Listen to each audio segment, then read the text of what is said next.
आज की इस वीडियो में हम टॉपिक डिस्कस करने वाले उस टॉपिक का नाम है क्वाड्रेटिक इक्वेशन। सबसे पहले हम पढ़ेंगे इसका इंट्रो, सेकंड पढ़ेंगे रूट्स के बारे में, थर्ड पढ़ेंगे सॉल्यूशन बाय थ्री मेथड, जिनमें से एक तो कटा हुआ है लेकिन मैंने उसको एक्सक्लूड किया है। मैंने एक नया मेथड लाया हूँ आप लोगों के लिए। एक नया मेथड है, वो डिस्क्रिमिनेंट जो क्वाड्रेटिक फार्मूला होता है इसमें एक, उससे भी ईजी है, तो मैं वो भी सिखाऊंगा। एक आता है नेचर ऑफ रूट, वो भी सिखाना है। एक आता है प्रैक्टिस क्वेश्चन, वो भी बताने हैं। ये तो प्रैक्टिस ही करना है, ऐसे भी तो करवाने ही है, ये तो हर वीडियो में करवाते ही हैं। ये तो कॉमन चीज़ होती है हर एक वीडियो में, प्रैक्टिस क्वेश्चन। सबसे पहले हम समझेंगे क्वाड्रेटिक इक्वेशन होती क्या है। क्वाड्रेटिक इक्वेशन समझने से पहले हम सबसे पहले ये समझेंगे क्वाड्रेटिक पॉलिनॉमियल क्या होता है। क्योंकि अगर आप लोगों को याद होगा तो पॉलिनॉमियल को हम इक्वेशन में कैसे बनाते हैं, बस एक इक्वल्स टू का साइन लगा देते हैं और इक्वल्स टू के आगे कुछ लगा देते हैं, चाहे कोई सा भी नंबर है, बस उसकी डिग्री हिलनी नहीं चाहिए। बस जैसे ये नहीं होना चाहिए कि मैंने x square plus x plus one कर दिया, अब मैंने बोला कि इक्वल्स टू के आगे कुछ भी लगा दो, तुमने लगा दिया एक्स क्यूब, बोले कि अभी क्वाड्रेटिक है। कहाँ से क्वाड्रेटिक है भाई, इसकी हाईएस्ट डिग्री ये भी तो, ये देखो ना, यहाँ पे मत देखो, यहाँ पे भी तो देखो, ठीक है। तो इसको भी देखना है।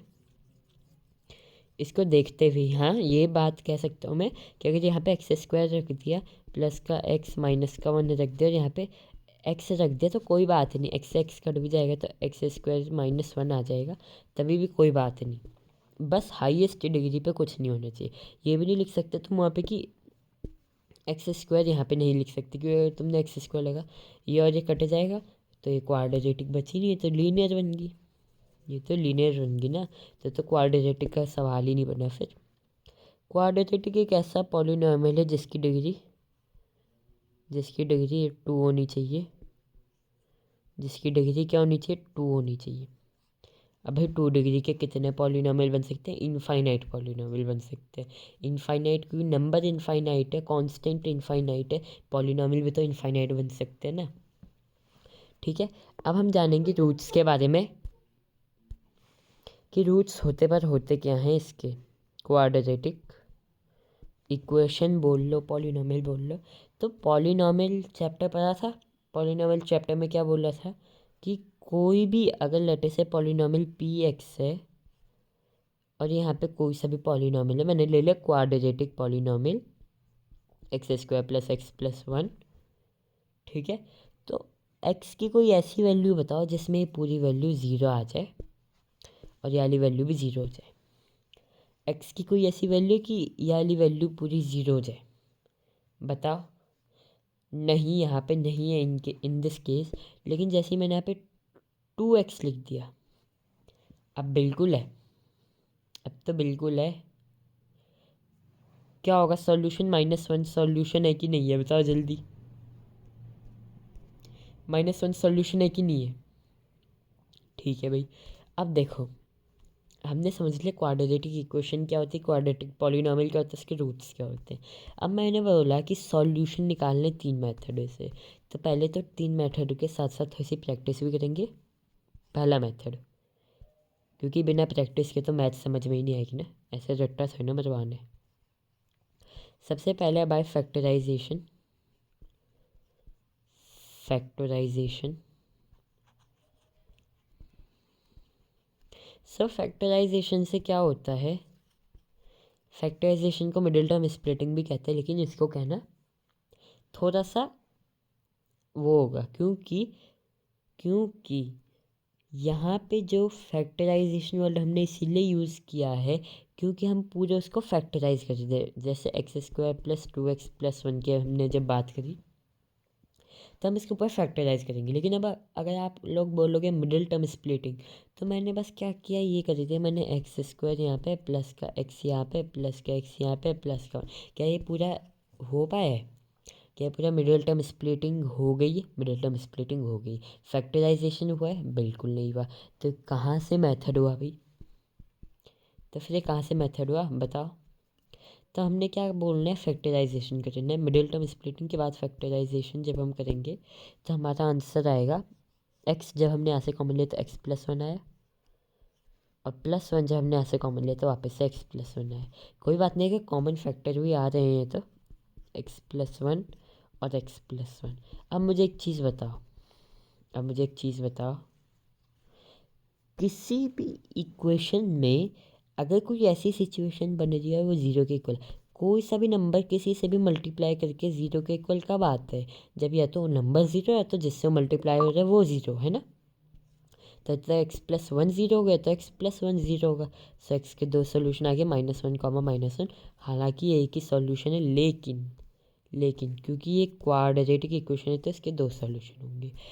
एक और लोग क्या कर देते हैं, लोग कुछ गलती कर देते हैं यहाँ पे, रुको, लोग ये गलती कर देते हैं, अभी मैं बताता हूँ क्या गलती कर देते हैं।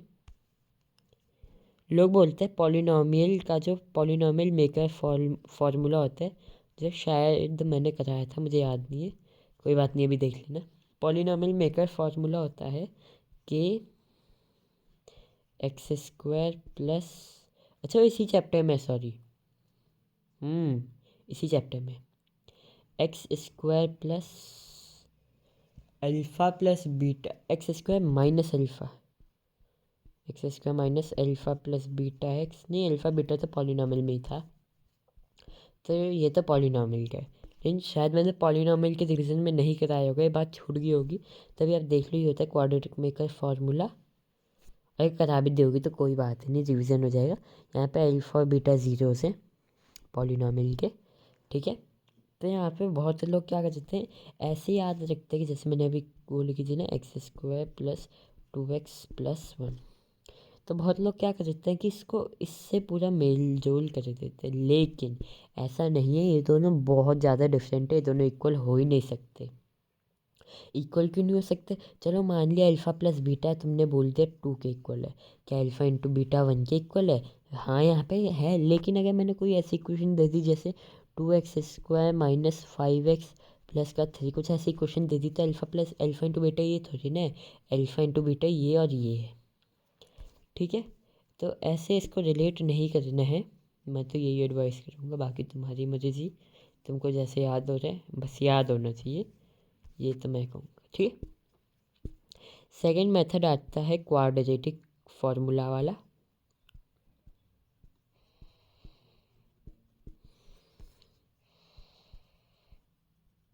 क्वाड्रेटिक फार्मूला बेसिकली क्या होता है,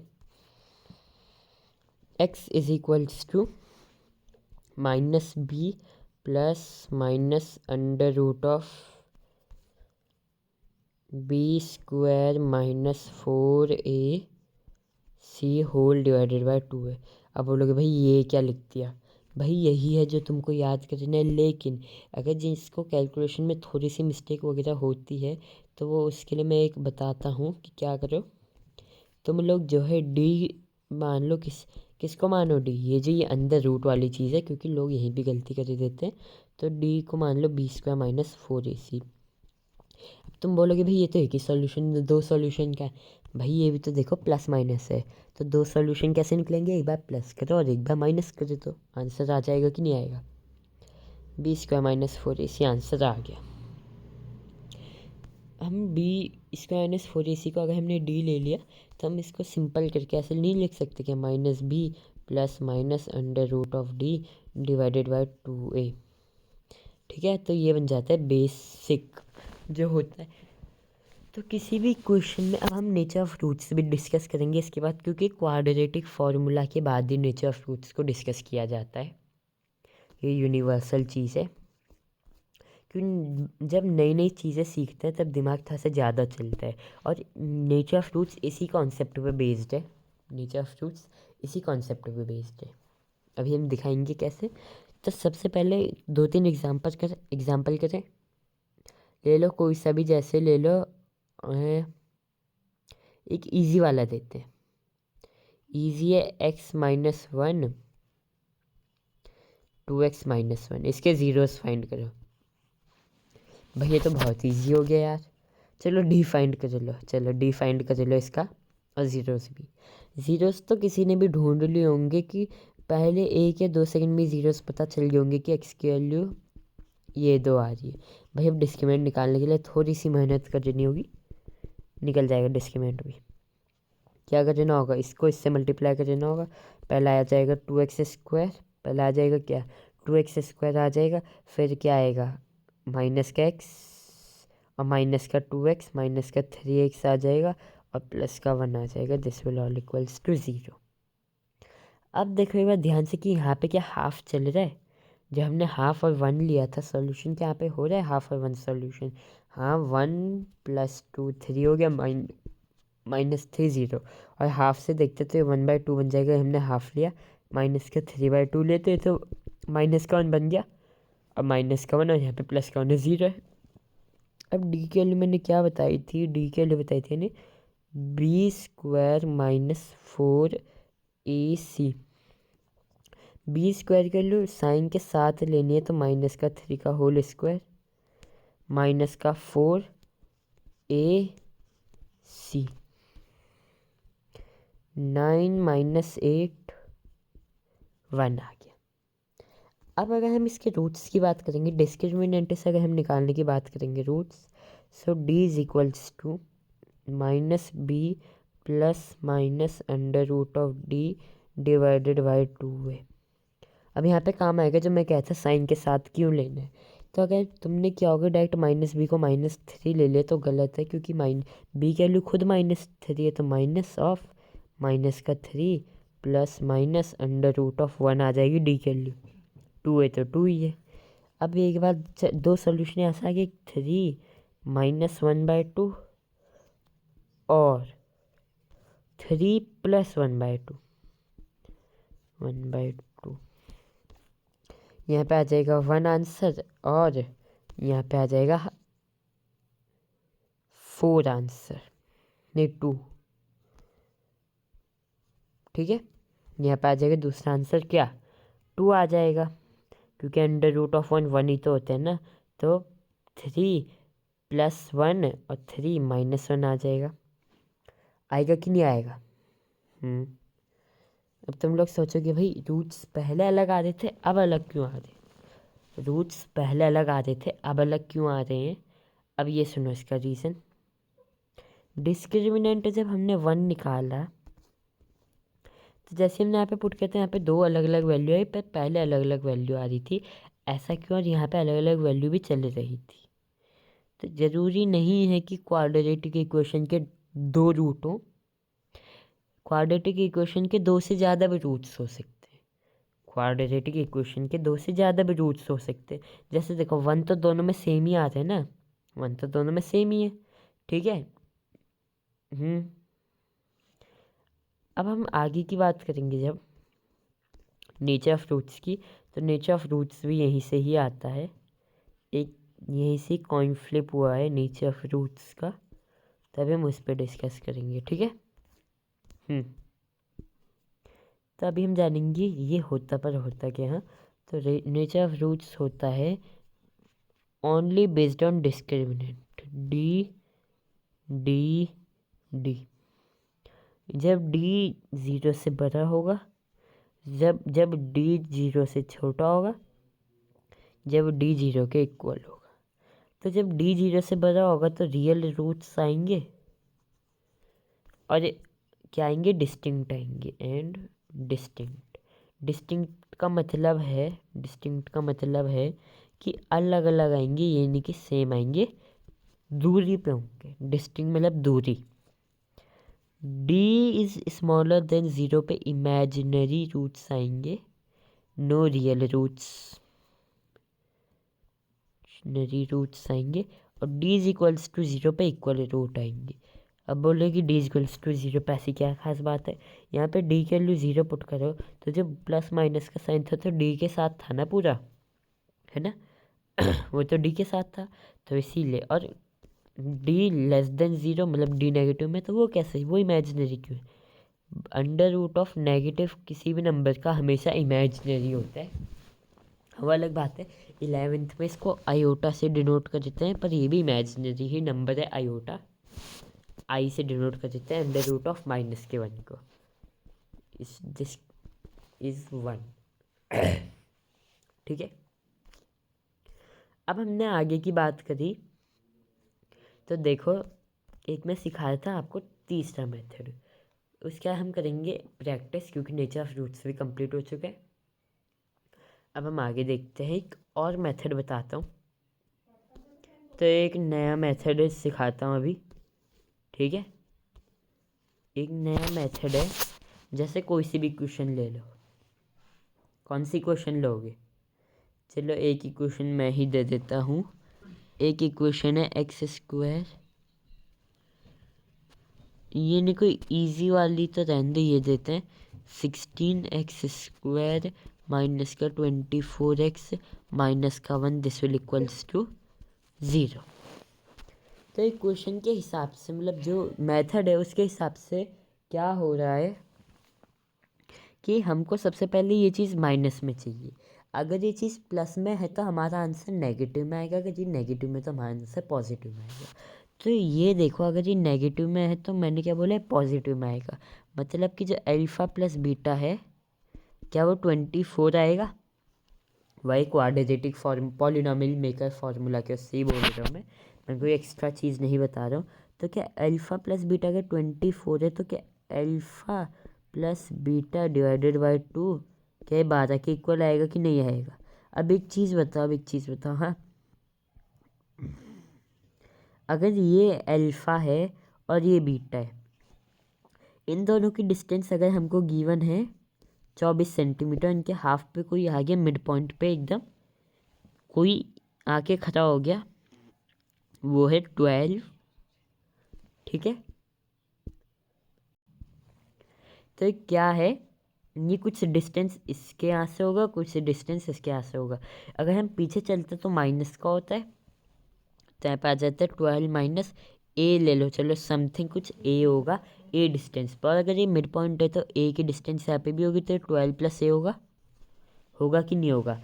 अब मैंने क्या बोला, मैंने बोला कि अल्फ़ा और बीटा के अब हमको वैल्यू मिला, अब हमको अल्फ़ा बीटा का डिस्टेंस तो पता ही चल चुका है।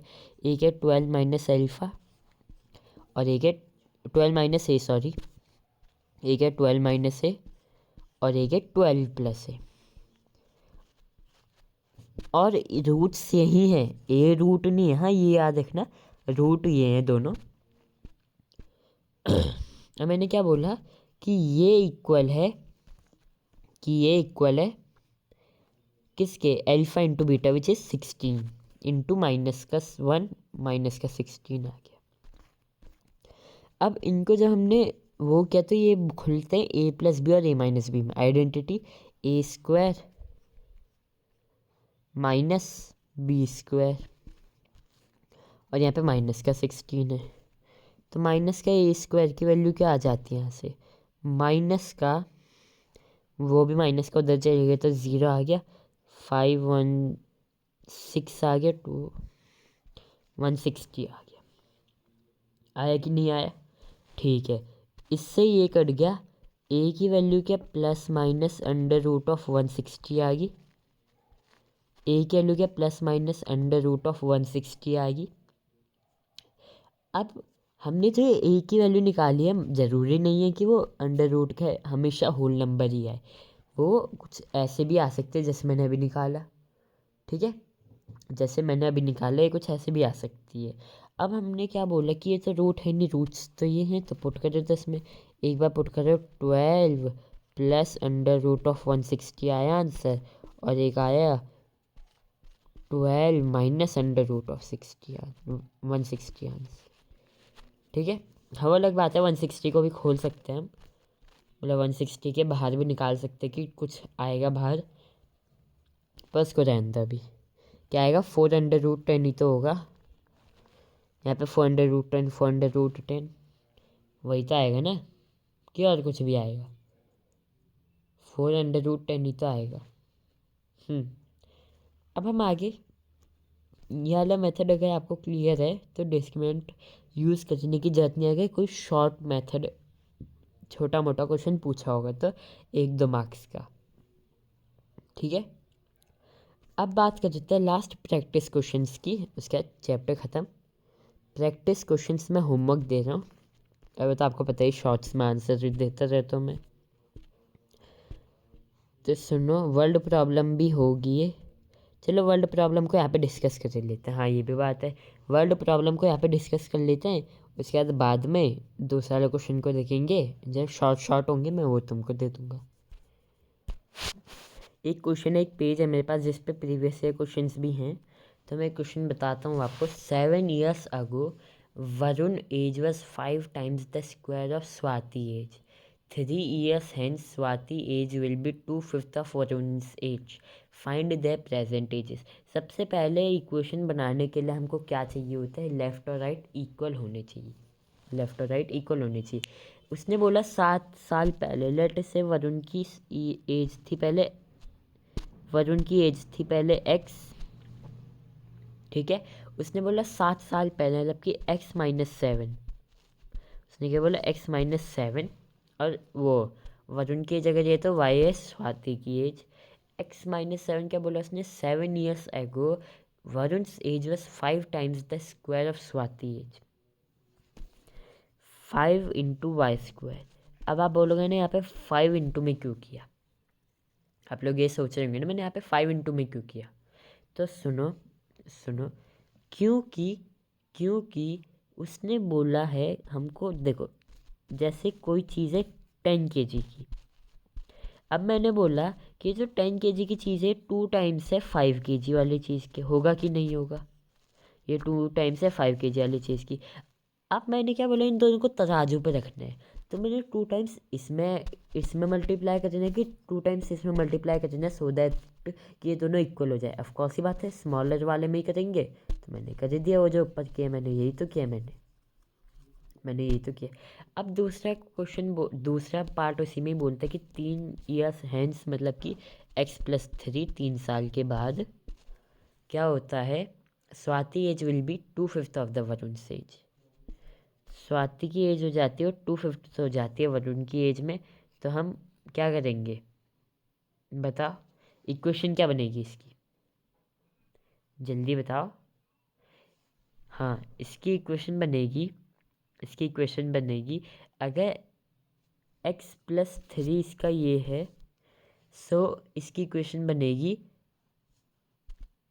y 2/5 ऑफ y, ठीक है, विल बी 2/5 ऑफ y +3, ठीक है। ये था। अब क्या है,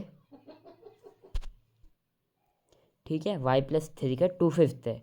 तो सॉरी मैंने गलत लिख दिया, रुको रुको रुको रुको। ये जो y+3 है इसकी भी तो एज y+3 होगी ना तब। तो इसका 2/5, इसका हमने क्या कर दिया, 2/5 कर दिया। या तो 5/2 इसमें मल्टीप्लाई कर देता, तो 2/5 इसमें मल्टीप्लाई कर देता, एक ही बात है। अब इसका सॉल्व करेंगे तो आप आंसर बताना इसका कमेंट में, इसका आंसर बता दो कमेंट में। और कोई क्वेश्चन बताते हैं हम, इसका आंसर भी मैं दूंगा होमवर्क क्वेश्चन में, ठीक है। दूसरे क्वेश्चन कर देते हैं अगर हम। एक और क्वेश्चन है एज के उसी पे ही है, कि Ashu is x year old while his mother mister Veena is x² years old। मतलब कि बेटे की चाइल्ड अगर x है तो मम्मी की चाइल्ड कितनी है, x² है। अब क्या बोला, 5 years hence, मतलब कि x+5 और x² +5, x+5 और x² +5 जब हमने किया तो पता चला कि mister Veena will be 3 times old age Ashu. तो हमको हमेशा इज इक्वल्स में लाने के लिए बेटे की एज में मल्टीप्लाई कर देना होगा। तो क्या आ जाएगी क्वेश्चन, देखो 3x+15 x²+5, 3x+15 x²+5, 3x+15 x²+5। तो यहाँ पे 0 लिख दें, यहाँ पे आ जाएगा x² माइनस का 10x प्लस का 3, नहीं x² माइनस का 3x और माइनस का 10, ठीक है। अब इसको सॉल्व करके आंसर आप बताओगे, क्योंकि और एक चीज़ याद रखना, age can not be negative, ये चीज़ लिखनी ज़रूर है। हाँ ये भी हो चुका है, मैं आंसर बताते जा रहा हूँ, मतलब वो करते जा रहा हूँ, आंसर ये तो कर ही दोगे। The sum of ages of a man and his son is 45 years old।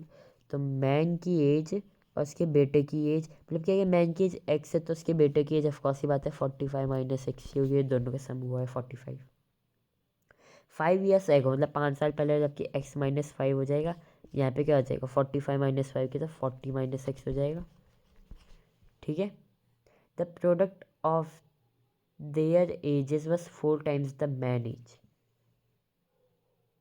Man age at the time. ठीक है, तो बोल रहे किसके इक्वल आना चाहिए। अरे मैं इक्वेशन बना रहा हूँ, उसके बाद हो जाएगा। Of the ages was 4 times the man age at the time.